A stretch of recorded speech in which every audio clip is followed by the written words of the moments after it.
अस्सलाम वालेकुम नाज़रीन, प्रोग्राम दर हकीकत से आपका मेज़बान लाल एहसन हाजिर है। नाज़रीन, एक जानिब तो मुल्क की मईशत तबाही का शिकार है, तो दूसरी जानिब सियासी तौर पर भी अफरा तफरी की शिकार है। मौजूदा हुकूमत इस वक्त दोराहे पर खड़ी है। एक जानिब तो जंग की जो है बादल मंडला रहे हैं, तो दूसरी जानिब मुआशी तौर पर, सियासी तौर पर और बैकवामी दबाव के तहत जो है उनकी एक दबाव है अदारों का, जिसकी वजह से हुकूमत जो है हमें कुछ जो है वो अंडर प्रेशर नजर आती है। एक जानिब बैन-अक़वामी इदारे IMF के जो शराइत थे, जो उन्होंने मुल्क की मईशत को रवा रखने के लिए शराइत तय किए थे, उससे ताजिर और सनतकार हमारे इनकारी हैं। तीसरी जानिब FBR के चेयरमैन भी ताजिरों से मीटिंग के लिए, इजलास के लिए तलब करने के बावजूद उससे मुंह छुपा कर भाग जाते हैं। वजूहात क्या है, हमें नहीं मालूम। दर हकीकत पस मंजर में क्या है, यही जानने के लिए आज हमने ये महफिल सजाई है।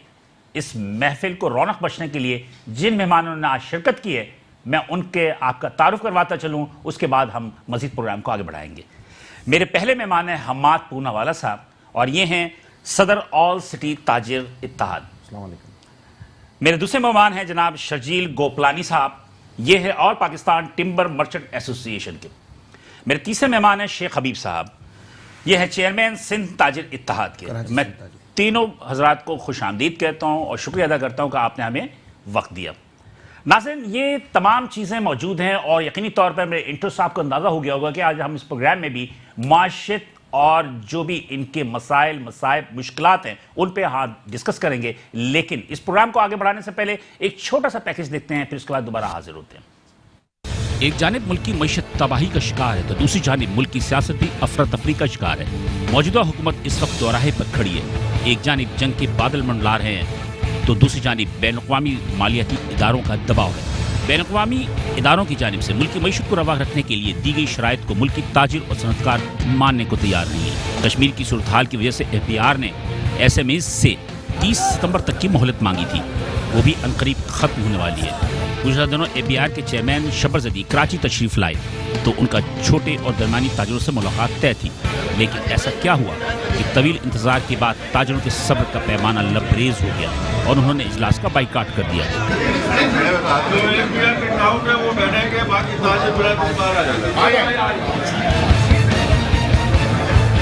और मुल्क भर के ताजिरों ने FBR की पॉलिसियों के खिलाफ 9 अक्टूबर के इस्लामाबाद की जानिब मार्च का ऐलान कर दिया।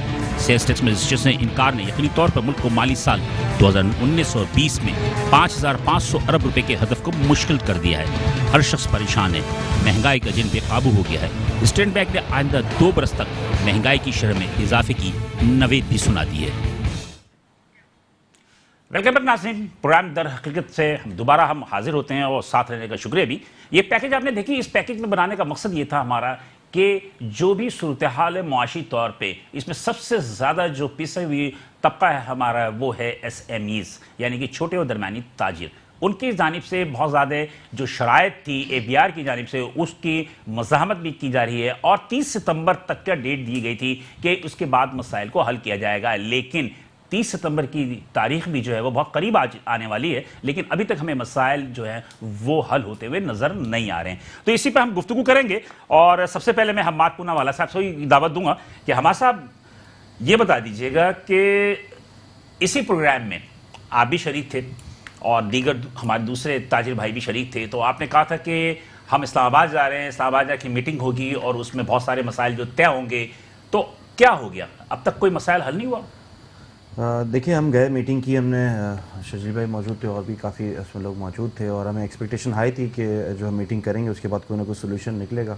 लेकिन वही हुआ, हमारे साथ हमसे वादे किए गए, लिंगर ऑन किया गया और उसके बाद वही रिजल्ट्स आए कि कोई हमें कोई लिंगर ऑन क्या किया गया, मतलब हमें टहलाया गया बात को कि जो है इसके रिजल्ट्स देंगे। उसके बाद हमें जो है वो अच्छी अच्छी बातें की गई, लेकिन उसके ऊपर कोई अमल नहीं हुआ। तो अब क्या सूरत हाल है? अभी अब सूरत हाल बहुत ख़राब है इस वक्त। जो हमारे बिज़नेस कम्युनिटी है वो बड़ा नाराज़ है, वो रिज़ल्ट चाहती है और अब हम भी जो है वो साथ देने को तैयार हैं, क्योंकि हम चाहते हैं कि अब जो होना है वो हो जाए। स्ट्राइक पे हम जाते हैं तो हमें प्रेशर किया जाता है, अगर हम कोई एहतजाज करने जाते हैं तो हमें रोका जाता है। हमारे ताजिर क्या करें? कौन रोकता है?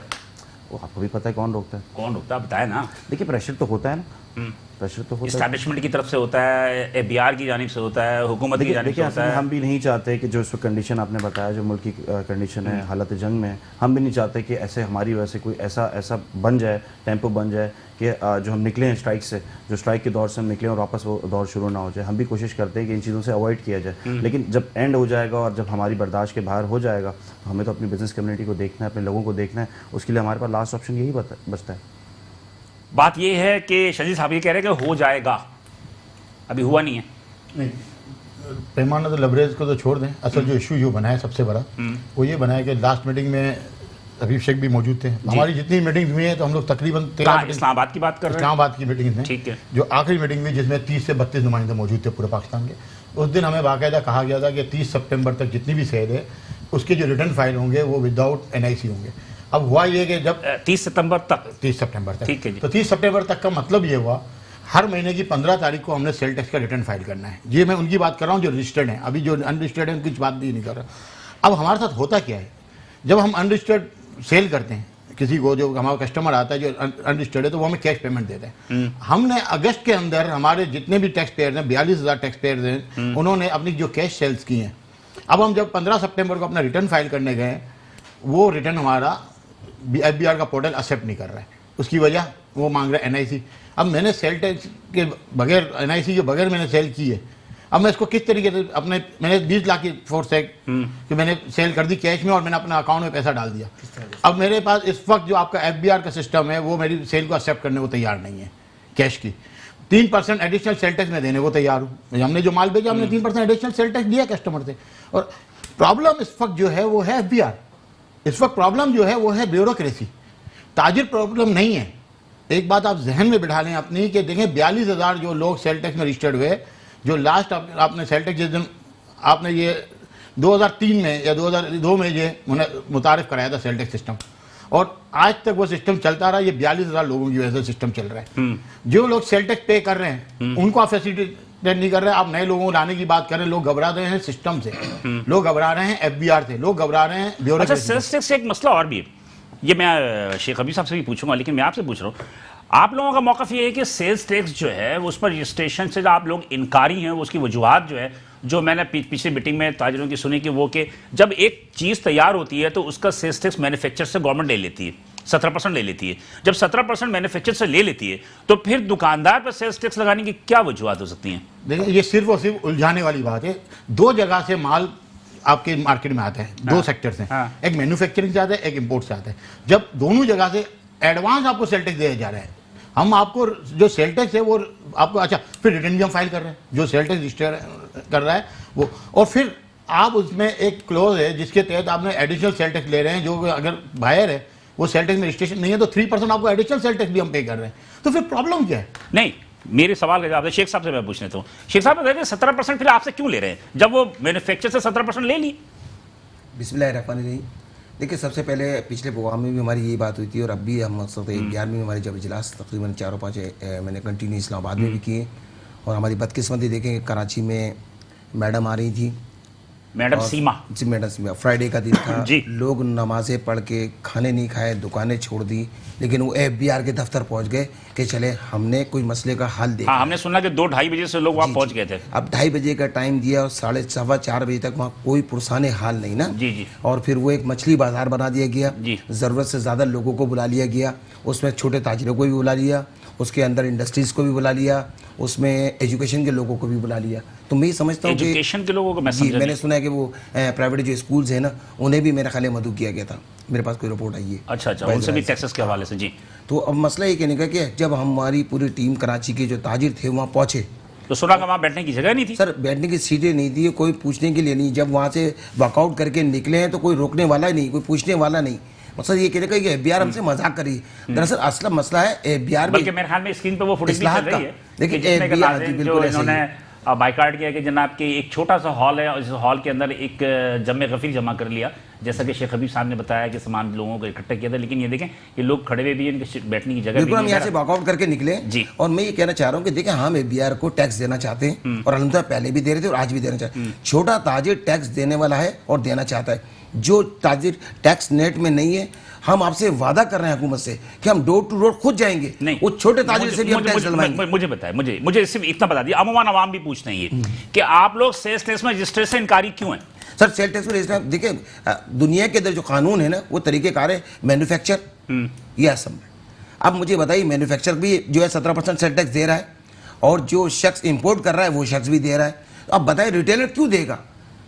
रिटेलर पे तो किसी सूरत बनता ही नहीं है इसका ना। मतलब ये हुआ कि ये तो दो तरफ से हो गया ना सर, ये documentation 17%, 24% आपने जी, अभी 51% लेना चाह रहे हैं। अब मसला सिर्फ यहाँ आके अटकता है कि छोटा ताजिर जो टर्नओवर टैक्स किस बात पे दे, वो कहते हैं कि जी आप सेल टैक्स में इसको रजिस्टर। अच्छा, इनको हमने कहा कि आपको इससे फायदा भी कोई नहीं है। छोटे ताजिरों को अगर आप इस क्लास में ले आके आप उसको सेल टैक्स कह लीजिए डॉक्यूमेंटेशन, तो डॉक्यूमेंटेशन 70 साल से नहीं हुआ। आप 70 साल का निजाम एक वक्त में लाके अगर करेंगे तो नामुमकिन सी बात है। डॉक्यूमेंटेशन क्या समझते हैं कि अगर कोई इनकम टैक्स में रजिस्टर्ड हो जाता है, वो इनकम टैक्स दे रहा है तो डॉक्यूमेंटेशन तो हो गई ना। सर वो नहीं मानते ना, वो ये कहते हैं हम उसको मानते हैं डॉक्यूमेंटेशन में, हम उसे उस आदमी को फाइलर मानते हैं जो सेल टैक्स में रजिस्टर्ड है, एनटीएन का ताल्लुक नहीं है।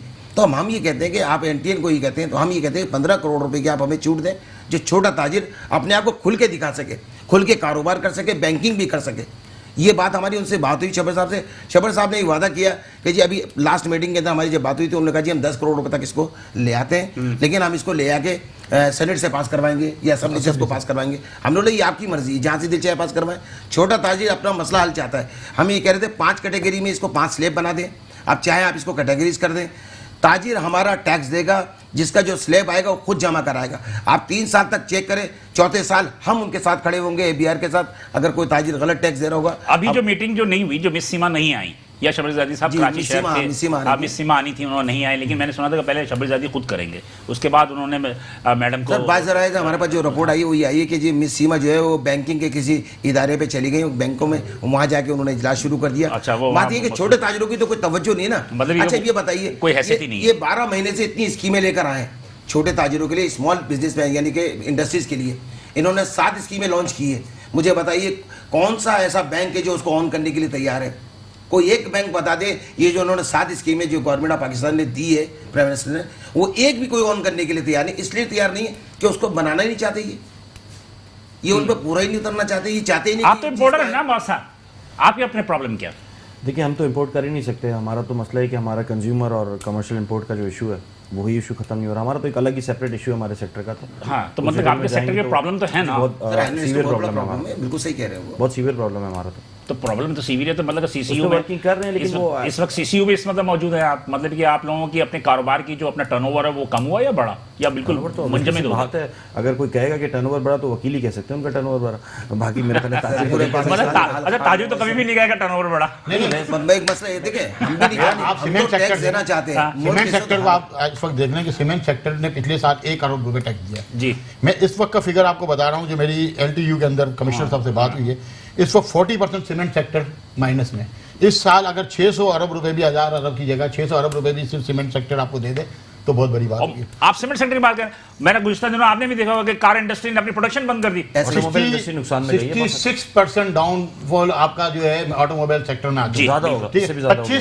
25,000 डॉलर की गाड़ी जो है इस वक्त आपको 40 लाख रुपए की, एक आपको 1800 सीसी सैलून पड़ रही है। पूरी दुनिया में कहीं भी आप चले जाएं इस वक्त 10 लाख रुपए पाकिस्तानी में आपको बेहतरीन 1800 सीसी गाड़ी पूरी दुनिया में आपको मिलती है। ठीक है, 40 लाख की आपको कॉस्ट करी है, इंडस्ट्री बंद हो गई आपकी। तो वही इस वक्त हमारी इसलिए ऑटोमोबाइल इंडस्ट्री आपकी अपने टैक्स देने के मामले में काफी बड़ी मतलब सेक्टर था वो। अब आप बात कर रहे हैं ट्रेडर्स की, मैं आपको बताऊं कि इस वक्त हमारे डिफॉल्ट रेशियो बढ़ चुका है, बैंकरप्सी बहुत जबरदस्त हो रही है। हर मार्केट में हमारे पास 1 से 2 केस डेली आ रहे हैं जो बैंकरप्सी पे आ रहे हैं। अच्छा, बैंकरप्सी का मतलब ये है कि मार्केट डिफॉल्टर्स की मैं बात कर रहा हूँ हर सेक्टर में। इस वक्त बड़े बड़े नाम जो इलेक्ट्रिकल अप्लायंस में, मेरी बात सेकंड करेंगे शेख हबीब साहब, बड़े बड़े नाम जो मैंने सुना है 400 आउटलेट्स हैं, वो पार्टी भी डिफॉल्ट पे जा रही है इस वक्त पाकिस्तान में, जिसके 400 आउटलेट हों। इसकी वजह तो यही है कि सेलिंग परचेसिंग पावर लोगों की कम हो गई। परचेसिंग पावर कम होने की वजह से सेल जो खत्म हो गई। पैनिक आपने इतना फैला दिया मार्केट के अंदर, इतना पैनिक फैला दिया। पहले तो लोग बैंक से भागे। देखिए पिछली गवर्नमेंट ने विद होल्डिंग टैक्स लगाया। विद होल्डिंग टैक्स लगने की वजह से आपको पता है कि बैंकिंग सेक्टर से 30% पैसा गायब हो गया। बिल्कुल ठीक है। आपकी टोटल इकोनॉमी जो है आप में और यूरोप में बहुत फर्क है, ध्यान में रखिएगा। आप जो यूरोप का जो प्लान आप लाके या इंप्लीमेंटेशन करना चाह रहे हैं वो बैंक पे डिपेंड करता है। आपकी जो इकोनॉमी का 40% जो हिस्सा है वो कैश इकोनॉमी है।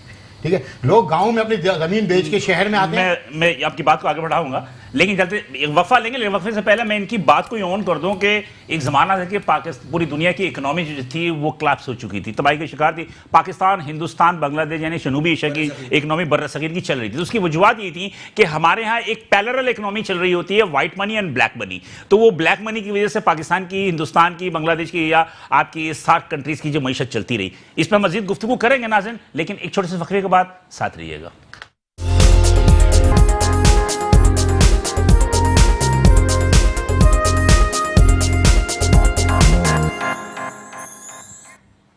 वेलकम बैक नाज़रीन, प्रोग्राम दर हकीकत से हम दोबारा आपके साथ हाजिर हैं और साथ रहने का शुक्रिया।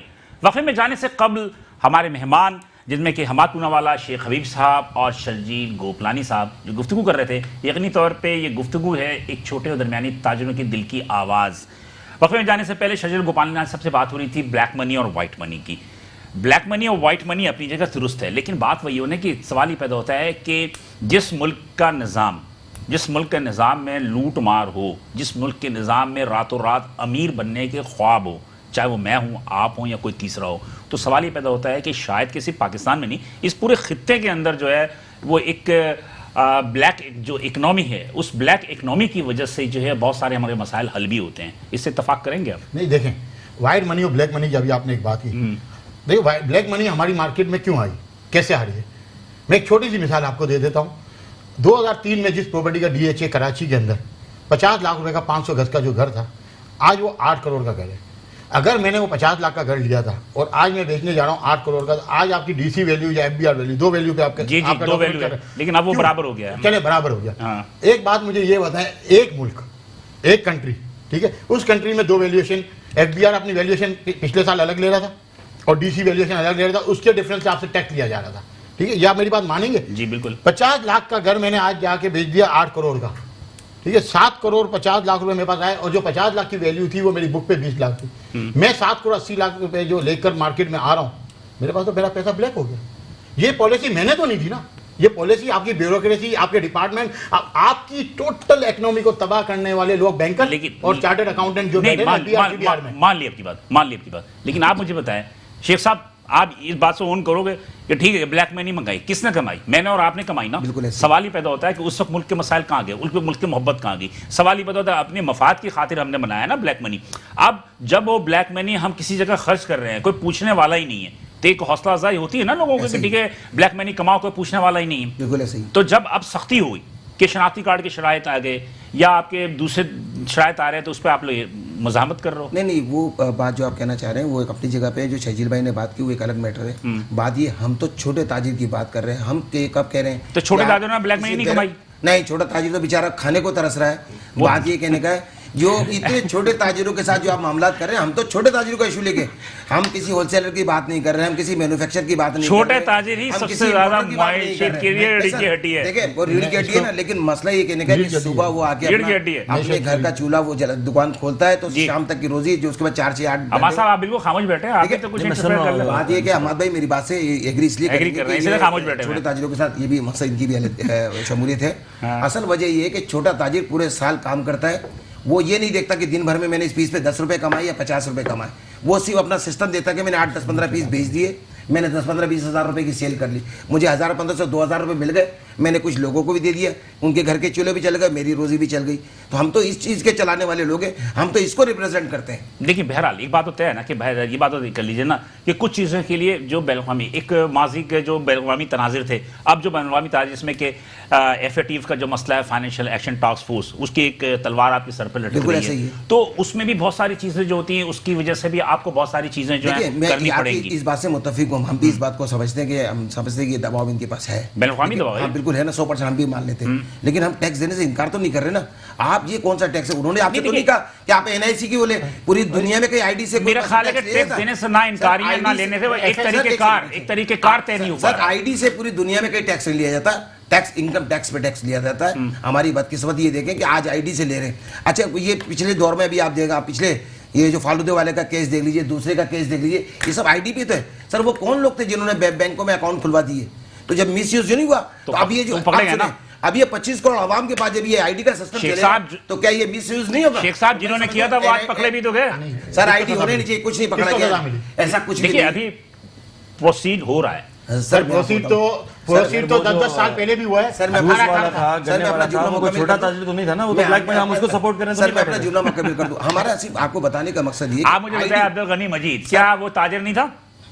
देखिए मैं अगर कोई ब्लैक लिस्ट होता है अब्दुल या कादिर फिर black गनी money मजीद पे क्या काम ताजिर नहीं था? सर, ताजिर था। ताजिर, हम इस चीज अगर को अब्दुल नहीं गनी कर मजीद रहे को आप ताजिर बोलेंगे, हुसैन लवाई ताजिर नहीं थे? थे हुसैन लवाई मंशा साहब ताजिर नहीं थे? थे लेकिन मुलविस थे ना? ये अशराफिया 2% की जो अशराफिया है उन्होंने सारे बेनिफिट उठाए हैं। लेकिन देखिए उन्होंने इसकी सारे जरूरत है, benefit अब ये उठाए हैं। ताजिर ने नहीं अब उठाए। आप ये कहें कि अशराफिया थे ताजिरों में। अशराफिया ताजिरों में देखें, करप्ट लोग हर महकमे में होते हैं, हर माशरे में हर इदारे में होते हैं। इसको सपोर्ट किसने हमारे किया? भी हैं, बिल्कुल होंगे। आपकी ऐसा नहीं है। आपकी तो ब्यूरोक्रेसी सपोर्ट ने करे तो support नहीं किया। FATF ने मनी लॉन्ड्रिंग के जो आपको फिगर दिए हैं, हाँ। आप मेरे को एक छोटे ताजिर का नाम बता दें जिसने मनी लॉन्ड्रिंग किया। बहुत से तो छोटे ताजिर ऐसे हैं जिन्होंने बैंक अकाउंट भी नहीं रख सकते। अच्छा मैं अब छोटी सी बात बताऊं, अच्छा मनी चेंजर कौन है? मनी वो ताजिर चेंजर नहीं है? मनी चेंजर को आप ताजिर में कैसे लेंगे? वो ताजिर नहीं है? वो ताजिर कहाँ से वो भी हुआ? बिजनेस कर रहा है। बैंकर हुआ, ट्रेड में आता है। ट्रेड में आता है वो, बैंकर हुआ। एसोसिएशन है, नहीं ट्रेड में आता है, बिल्कुल। फॉरेक्स हम मुतफिक एसोसिएशन हैं। है, वो भी लेकिन- ट्रेड है। आप देखिए, मैं कानून आपको पे यहाँ एक आपके बात इदारे बताऊं। अमल कराने वाले मौजूद हों, हाँ। स्टेट बैंक मौजूद है ऊपर, किस तरीके से ये मनी लॉन्ड्रिंग हुई, क्या उस वक्त इदारे छोड़े थे? मैं एक बात मैं खुद ये कह रहा हूं कि इदारों की गफलत का नतीजा है इससे जिससे कि मतलब ये नहीं लोगों कि को आप- हौसला अफजाई इसका हुई। मतलब ये नहीं कि आप हैशियत को रोक दें, इसका मतलब ये नहीं है कि आप अपने आवाम को चलिए चोर बोले। एक मिनट, हमाद साहब आप तो स्टील का कारोबार करते हैं ना, स्टील का कारोबार करते हैं। मेरा ख्याल है कि स्टील के कारोबार में जो बड़े बड़े कारखाने हैं वो क्या कर रहे हैं? तो भाई देखिए वो तो वो इंपोर्ट के नाम पे क्या कर रहे हैं? इंपोर्ट कर रहे हैं। देखो एसआरओ लिया हुआ इन्होंने, एक अच्छे कॉज के लिए एसआरओ लिया और मिसयूज करते हैं, माल बेचते हैं। जब हम कंप्लेन करने जाते हैं उनकी, उल्टा हमारे जो आखिरी लास्ट बायर है हमाद कमर्शियल साहब- इंपोर्टर, उसको पकड़ लेते हैं। हमाद साहब मैं आपसे खुद भी कह रहा हूं कि जो बड़ा जो एक मैं नाम किसी का नहीं ले रहा, बात ये कि बड़े जो कारखाने जो एसआरओज उन्होंने लिए हुए हैं, रियायती एसआरओज, रियायती एसआरओज, ऐसा है। हाँ रियायती एसआरओज, जिससे क्या आप मुस्तफीद नहीं हो सकते। एक दरमियानी था ना, आप ट्रेडर्स हैं, आप ट्रेडर मुस्तफीद, लेकिन वो एक जो मैन्युफैक्चरर है उसने रियायती जो एसआरओज लिए हुए हैं उसकी बेस पे वो कितनी मनी लॉन्ड्रिंग कर रहा है, यानी कितना काला पैसा जमा कर रहा है। देखिए अभी हम जो बैठे हैं यही बात कर रहे हैं कि आप उनको क्यों नहीं पकड़ते हैं? आप पीछे पड़ गए छोटे मैं कह रहा हूं, they are आप उनको also रोके ना, कितना आपके पास traders, they revenue are generate होगा। also जब हम जाके businessman। बताते हैं कि इतना बड़ा गैप आ रहा है रेवेन्यू में, जो आप उनको जाके पकड़े तो उनको कोई पकड़ने वाला नहीं है। आखिरी में आके हमको पकड़ते हैं, हमें आके तो वो पीछे बिजनेसमैन है ना। तो वो बिजनेसमैन है, उनको पकड़े ना जाके। जो ब्लैक नहीं, मनी का छोटा ताजिर भी किसी चीज में इन्वॉल्व है उसको पकड़े। नहीं, मुझे सिर्फ इतना बता दें कि वो बिजनेसमैन है नहीं है। बिल्कुल है। ओके, अब बात यह है कि बिजनेसमैन भी अच्छे बुरे होते हैं, बिल्कुल होते हैं। होते मैं हैं। आपकी बात आप से ये मुतफिक मत कहें कि जनाब अली कि बिजनेसमैन कुछ नहीं कर रहा है। नहीं मैं बड़े बात है कि मेरी बात सुनिए, मैं हम स्मॉल ताजिर की बात कर रहे हैं, हम इस मकाम पे- स्मॉल ताजिर में क्या गलत लोग नहीं है? नहीं सर, मेरे ख्याल से 99% जो है अल्हम्दुलिल्लाह आपको बेहतर लोग अफगान ट्रांडेस में कौन इन्वॉल्व है? स्मगलर रोके ना वहाँ पे, फोर्स से रोके ना, छोटा फोर्स से रोके ना, स्मगलिंग को रोके ना, फोर्स से रोके जो मैं मामला आपको एक बात बताऊं, मान रहा हूं आपकी बात, मैं मान रहा हूं आपकी बात कि इदारों की गफलत है। सर इदारों के लिए 100% स्मगलर को आप ताजिर कैसे बोल सकते हैं? देखिए अगर कोई अगवान ट्रांजिट पे स्मगलिंग करके लाता है, छोटे ताजिर को कोई माल सेल करता है, उसको जाके पकड़ो। आज आप बोल्टन मार्केट से नहीं, शहजाल गोकलानी साहब आपको ठेलों पर जो है ना बाहर के मुल्कों के साबुन बेचते नजर आएंगे, कॉस्मेटिक्स बेचते नजर एक आएंगे। छोटा ताजिर कोई चीज खरीदता है 100 रुपए की, एक स्मगलर आके वो चीज 90 की बेचता है, छोटा ताजिर सर्वाइव कैसे करेगा? आपको उसको तो लेना पड़ेगा। आपको एक बात- आप उसको खुद कोशिश करते हैं कि वो इस स्ट्रेट वहां रोका जाए ना, बॉर्डर पे रोका जाए ना सर। अच्छा आप हमारे लोहे वालों हमारे की पिछले आप हमारे इजाफे लोहे वाली वालों यही की बात हुई कर रहे हैं, थी। लकड़ी वालों की बात कर रहे हैं, किसी की बात कर रहे हैं, वो चाहते हैं लीगल ट्रेड करना, लेकिन उनको तो ऐसे ऐसे फंसाया जाता है इस काम के अंदर कि वो इन्वॉल्व हो जाते आपके हैं। छालिया आपने बंद की 2017 में जी। 4.5 लाख पान के केबिन रहे पूरे पाकिस्तान में जी। हर जगह छालिया दस्तियाब है, रोज के 8 कंटेनर उतरते बिक्री हैं। सब मैं आपको तो- छोटी सी मिसाल देता हूँ, 48 लाख रुपए रोज के लीगल तौर पर उतरते हैं? इलीगल, ये illegal। 48 लाख रुपए illegal सिर्फ हो सिंध सकते पुलिस के महकमे को, सिर्फ सिंध पुलिस के महकमे को रोजाना की सिर्फ करप्शन 48 लाख रुपए सिर्फ सिंध पुलिस को मिलते हैं, कस्टम्स को अलग मिलते वही हैं, पान इसके खा रहे अलावा हैं, बॉर्डर वही अफेयर्स को चल रहा है, अलग सब मिलते कुछ हैं, इसके अलावा बॉर्डर फोर्सेस को अलग मिलते हैं। एक कंटेनर पे 40 लाख रुपए की आपकी ड्यूटी बनती है लीगल, अगर आप मंगाते हैं 3 करोड़ 20 लाख रुपए पर डे की ड्यूटी जो है आपको नुकसान हो रहा है इस वक्त 2 साल के अंदर। और छालिया स्मगलिंग अलग हो रही है। स्मगलिंग ही हो रही है, Smuggling ऑफिशियल तो आप इंपोर्ट ही नहीं कर Official मना है सकते ना, इस तरीके से। अब मैं आपको बात बताऊं, हाँ। ये पान पराग वाली जो नहीं, बहुत कहानी- सारे लोग मिस डिक्लेरेशन करके भी तो मंगवा लेते हैं ना। ये तो देखिए सर, सिस्टम में कैसे होता है? हम कैसे होता है? हम दूसरी जब तक जमाने कस्टम में आ गए इन्वॉल्व ना। नहीं है, जब तक FBI इन्वॉल्व नहीं है, जब तक हो सकता है ये पॉसिबल है? नहीं है। तो फिर आज आपको अरबों रुपए का रेवेन्यू आपका जो है वो स्मगलिंग की नजर हो रहा है। आपने एक कंटेनर पकड़ा, सिर्फ एक कंटेनर मोबाइल फोन का 17 करोड़ रुपए का जी। उसमें घपला था। जिस कंपनी का वो माल पकड़ा गया, आपने कितनी रिकवरी की? क्यों कि आप जो बात आपने की ना, 2% जो अशराफिया है मुकमुका हो गया, वो 10 करोड़ रुपए देंगे वो तो निकल आएगी। हम छोटा बंदा तो लाख रुपए नहीं दे सकता। ठीक है, हमारा कंटेनर का डैमेज डिटेंशन में चला गया, हम मर गए। आज आप मार्केट के, कराची शहर के तकरीबन पोस्ट मार्केट में चले जाएं तो आपको इंडियन कपड़ा खुलेआम बिकता हुआ नजर आएगा। आज तो थोड़ी, पिछले 30 साल से बिक रहे हैं। इंडियन कॉस्मेटिक्स खुलेआम बिकती हुई नजर आएगी। तो मतलब ये कि सवाल ही पैदा होता है, कौन लेकर आ रहा है? आपकी सारे इदारे इन्वॉल्व हैं, हाँ। बेचने वाले भी इनके। आपको पता है इस वक्त आपकी ट्रेड के अंदर अफगानी छा चुका है। मैं आज आपको एक चीज और बोलता हूं, ये आप ऑन रिकॉर्ड रखिएगा और मेरी बात आप लिख लें। अगले 2 साल के अंदर आपको मार्केट में लोकल ट्रेडर्स की जगह चाइनीज और अफगानी ही मिलेंगे, क्योंकि उनको कोई इदारा नहीं पूछेगा, इनको कोई इदारा नहीं पूछेगा। आपका लोकल ट्रेडर, हमारी 3 जनरेशन, मेरी 3 जनरेशन इस मुल्क में बिजनेस कर रही है। हमाद की 3 जनरेशन, तीसरी जनरेशन आ चुकी है स्टील मार्केट में। शेख साहब की तीसरी चौथी जनरेशन इलेक्ट्रिकल अप्लायंसेज में। हमारी अपनी फैमिली गायब हो जाएंगी मार्केट ट्रेडिंग से, क्योंकि आप तो इलेक्ट्रॉनिक्स उसमें क्या प्रॉब्लम है? सर उसमें प्रॉब्लम यही है कि बाकी के चाइना से सिस्टम है। अच्छा, हम ये कहते हैं कि आप इस पर तमाम चीज़ें लें। अब हमारे आइटम 50,000 रुपये का आइटम है, उस पर प्रॉफिट का रेशियो 1,800 रुपये का है। जो पूरे साल हम उसके अखराजात जो करते हैं, तो हम टर्नओवर टैक्स किस तरह दे सकते हैं? सर हम अपनी इनकम पे टैक्स दे सकते हैं ना। जो हमारी दुकान के अखराजात हैं वो हम कहाँ से लाएं? जो 1-1 लाख रुपए का मकसद है कि दुकान का अखराजात है, इसके अलावा टर्नओवर टैक्स पे ये है कि इनकम टैक्स आप अलग देंगे जी, आप टर्नओवर टैक्स अलग देंगे। मसला यही ना, हम उनसे ये कहते हैं कि आप हमसे सेल पे मन्ना लगाए। हाँ। ये सेल पे कहते हैं जी आप इस पे जीएसटी में आ जाए, सेल टैक्स में आ जाए इसको। हम ये कहते हैं कि आप हमसे जो टर्नओवर टैक्स भी अगर आप लेना चाहते हैं, चलो हम आपकी बात मान लेते हैं। 0.03% आप हमसे टर्नओवर टैक्स ले लें, हम वो भी देने के लिए तैयार हैं, हम टैक्स भी देने के लिए तैयार हैं। 15 करोड़ रुपए के अंदर इसको आपके इसको एक एग्जम्पशन 4 या 5 से बना लें, उसकी कैटेगरीज बना लें। पीछे याद होगा पिछले प्रोग्राम में ये बात भी हो रही थी कि 11 से 12 करोड़ रुपए आप लोग राजी हैं जी। 11 से 12 करोड़ की आवाज आई थी, हमने 15 की। 15 वो गवर्नमेंट कह रही थी जी, ऐसा ही है। तो आप लोग ने कहा था 11-12 तक गवर्नमेंट कह रही थी, हमने 15 का है। और 11, 12, 13 जहां भी बात होती है, लेकिन हमारी तरफ से 3 महीने गुजरने के बाद आप एक मसला रिजॉल्व नहीं कर सकते, तो आप नए। अच्छा, इसका मतलब ये हुआ कि अगर टर्नओवर पे टैक्स देते हैं, इनकम टैक्स देते हैं, सेल्स टैक्स देते हैं, तो इसका मतलब है कि नुकसान में तो बायर रहेगा ना। 42%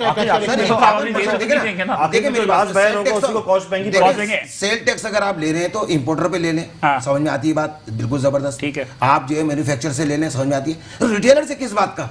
अच्छा, 51% चला गया, 10 हाथों में बदलता है। अच्छा, हमारी बदकिस्मती देखें आप कि पूरे पाकिस्तान में इनडायरेक्ट टैक्स हर चीज पे ले रहे हैं। हाँ, आप कोई प्रोडक्ट खरीद के देखें उस पर टैक्स दे रहे। खुदा का खौफ करो यार, कितना % टैक्स लेना चाहते हो? आवाम को तो तुमने मार दिया। 17,000 रुपए का तनख्वाह वाला मुलाजिम क्या कमा के खाएगा? ये बॉल पेन है, इसकी भी कंपनी से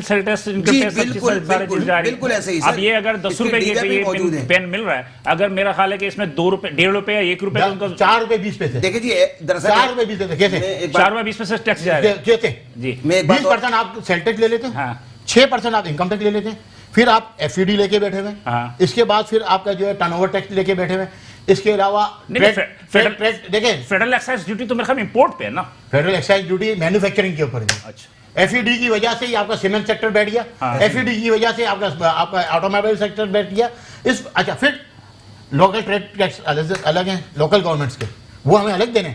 फिर ईओबीआई अलग है, सोशल अलग है, सिविल डिफेंस अलग है, उसके बाद भत्ताखोरी अलग है। ठीक है, अब फिर वो तो आप बैलेंस शीट में डालते ही नहीं है। ईओबीआई का मतलब एक छोटा सा कारखाना है ना, खाली 1 लाख से 1.5 लाख रुपए सिर्फ करप्शन के देता है। करप्शन मतलब अंडर बिलिंग, अंडर टेबल। आज आपको एक बंदा आपने लियाकत कायम खानी पकड़ा है बागत का, आप जरा एफबीआर के बंदे तो उठा के देखें, आए ना हमारे साथ बैठे, कैसे गाड़ी लेके उनके तर्ज जिंदगी देखो तो उनकी मुताबिक नहीं रहते, उनकी तनख्वाहों के मुताबिक। हम लोग हमारी तीसरी जनरेशन के बाद हमारे पास एसेट डिक्लेयर्ड है, हमारे एसेट डिक्लेयर्ड है, मनी ट्रेल है, उसकी हमारी मनी ट्रेल मौजूद है। आ जाए भाई, इनके इनकम टैक्स कमिश्नर। आपकी मनी ट्रेल है? बिल्कुल, क्यों नहीं है। आपकी तो ट्रेड जो होती है, जो आप लोग ट्रेड करते हो, उस ट्रेड में मतलब कि आपके अपने क्या उनसे मुतालबात हैं गवर्नमेंट से, कि आपके लिए क्या करें, कि जो आपके पास जो इनका सेल्स का मसला है या जो भी मसला है, आपके अपने क्या मसाले हैं आयरन और स्टील के हवाले? स्टील में तो हम कहते हैं कमर्शियल इंपोर्ट को जो है बहाल किया जाए, और कंज्यूमर्स की जो एसआरओ दे रहे तो दे, हमें कोई एतराज़ नहीं है एसआरओ पे, लेकिन उसका चेक एंड बैलेंस हो, कम से कम मार्केट में माल ना बिके। मार्केट में माल नहीं बिकेगा तो कमर्शियल इंपोर्टर्स मंगाएंगे माल और इजीली कारोबार कर सकें हमारे। अच्छा, वो जो रियायती एसआरओ से उसमें कोई तब्दीली नहीं हुई? ना करें भले उसको तब्दीली, लेकिन जो मिसयूज़ कर रहे हैं उनको तो रोका जाए ना। कैसे रोकेंगे जब एसआरओ मिसयूज कर रहे हैं आप उनको रोके ना, चेक एंड बैलेंस जिसकी कोई मैन्युफैक्चरिंग है ही नहीं। अब मैं कह रहा हूँ कि मैन्युफैक्चरिंग कर रहा हूँ, मेरा एक प्लांट है ही कोई प्लांट नहीं वहाँ पर, और अब मैं उसके ऊपर माल मंगा के मार्केट में सेल आउट। तो आपकी इस मामले से बात हुई है FIR से? बहुत जगह पे हमने इसके ऊपर शिकायतें की हैं, और शर्जील भाई को पता है जब भी मैं शिकायत करने आता हूँ कहते हैं बस ना करो, क्योंकि वो दूसरे ट्रैक पे चली जाती है, बात बहुत आगे चली जाती है। देखिए हम बात ये है, हम एंडिंग की तरफ जा रहे हैं, तो इसलिए आपने दिल खोल के जो भी बात एक छोटा सा मेरा सवाल है, एक मिनट, हमाद भाई ने बहुत कम बोला है, इसलिए थोड़ा सा मौका एक छोटा सवाल है। शर्जील भाई बैठे हुए और शेख साहब भी बैठे हुए, जब भी कोई मीटिंग होती है FBR से तो ये मीटिंग खराब कौन करवाता है? जब भी मीटिंग होती है गवर्नर हाउस में, हमारी जो लास्ट मीटिंग हुई थी उसमें ये साहब वर्कआउट करके चले गए, और भी काफ़ी लोग वर्कआउट करके चले गए। मीटिंग थी 10 लोगों की, 40 लोग आ गए, ठीक है। उसके बाद जो है हम इस्लामाबाद जाते हैं, वो मीटिंग अलग अलग एसोसिएशंस की थी, उसमें भी बहुत सारे लोग आ गए। लास्ट ये जिस मीटिंग में गए उसमें भी कुछ 100-150 लोग आ गए। तो ऐसा क्यों किया जाता है? मीटिंग्स को ख़राब क्यों किया जाता है? क्या वजह ऐसी कि हमें जो है वो उलझा के रख दिया जाता है? मेरा सवाल इन लोगों से, मुझे बताएं जरा क्यों हो रहा है? मैं इसमें जवाब दूंगा। प्रॉब्लम जो है ना, बिल्कुल हमारे भाई ने बहुत अच्छी बात बोली। इसमें उनका सबसे बड़ा प्रॉब्लम, ये बहुत जबरदस्त बात की है उन्होंने। बिल्कुल यही बात है, बिल्कुल। इसका ब्यूरोक्रेसी। मतलब ये है कि ताजिरों में भी कुछ काली भेड़ें हैं। ताजिरों में नहीं है, ताजिरों में हमारे जो लोग हैं जिनकी जो फोकल पर्सन है उनको तो बुलाया नहीं जा रहा, पता नहीं कहाँ से। उस दिन मीटिंग में गए, जो लास्ट गवर्नर हाउस में मीटिंग थी, वो एक साहब उठ के खड़े हो गए कि भाई मेरी फलाने जगह पे ये है, वो कह रहा है मैं रेडी लगा रहा हूँ। तुम्हारा क्या काम था यहाँ पर? कौन लेकर आया? जानते पता ही नहीं नहीं है। जल्दी जल्दी बता हम जाते ही नहीं थे। जो सारी गेम ब्यूरोक्रेसी की चलाई हुई है, और चार्टर्ड चाहते ही नहीं है कि अकाउंटेंट हमारी कोई और बैंकर अगर इकोनॉमी चलाएंगे तो वो सिर्फ फिगर मैच करके पेपर पे आपको दिखा सकते हैं, इकोनॉमी नहीं चला सकते। मतलब ये है कि कहने का मकसद ये है कि अगर 30 लोगों को बुला रहे हो तो 50 लोग क्यों पहुंच जाते हैं? जी, और क्यों बुलाया? और जिनका वास्ता नहीं है ट्रेड पॉलिटिक्स से, मतलब बुलाया जाता है उनको। बुलाया खराब जाता है, करने, मैं आपको कह रहा हूँ उसका जवाब मैं दे रहा हूँ, खराब करते हैं मीटिंग को खराब करते हैं, जानबूझ के खराब। जी, आप बताएं। बात ये कहने का कि FBR का इदारा नहीं चाहता, वो नहीं चाहता ये सिलसिला रहे, इसलिए कि उनके अपने मुकमका ख़त्म हो जाएंगे। तो असल वजह यही कि इस्लाहात जो है लानी है वो FBR के अंदर लानी है। शबर साहब से हम ये कहते हैं कि खुदारा इसको देखें। 9 अक्टूबर को हो रहा है, मार्च हो रहा है 9 अक्टूबर को? नहीं जी, 7 को, 7 अक्टूबर 7 अक्टूबर से शुरू हो जाएगा। 7 अक्टूबर से शुरू हो जाएगा, नवंबर तक हो, और 9 को जो है और 7 को जो भी मामला होगा इसमें कोई भी मतलब ये मुकमुका नहीं होगा? नहीं जी, कोई confirm बात मौका है? नहीं है। हमारी एक ही आवाज़ है कि बिजनेस को जो है, ताजिरों को जो है रिलीफ दें। अगर ताजिरों को रिलीफ नहीं देंगे तो फिर हम अपने एहतिजाज की तरफ, हमारा राइट है और हमारा हक है, हम जाएंगे। ठीक है जी, थैंक यू, बहुत शुक्रिया आप तीनों मेहमानों का। बहुत सारी चीजें थी नाजरीन जो कि हम बात करना चाह रहे थे, लेकिन बहरहाल वक्त की कमी की वजह से कुछ थोड़ी सी बातें जो है हमारी तशनजर रहेगी, वो इंशाल्लाह अगले प्रोग्राम में इसको पूरी तरह अच्छी तरह डिफाइन करने की कोशिश करेंगे। जैसा कि हमारे शेख हबीब साहब ने ये बात बताई थी कि 7 अक्टूबर से जो एहतजाजी रैली होगी इस्लामाबाद की तरफ, 9 अक्टूबर को धरना होगा, और ये क्या धरना वही होगा कि जीना है मरना है और धरना है, क्या ये वही नारा होगा? ये हम उस दिन सुनेंगे और देखते हैं कि ताजिर अपने हुकूक के लिए कहाँ तक जाते हैं और हुकूमत उनके मसाइल को हल करने के लिए क्या संजीदा इक़दाम करती है। बिलाल असद इजाज़त दीजिए, इंशाल्लाह अगले हफ्ते दोबारा आपके साथ किसी और मौजू पर गुफ्तगू के लिए हाजिर होंगे। अल्लाह हाफ़िज़।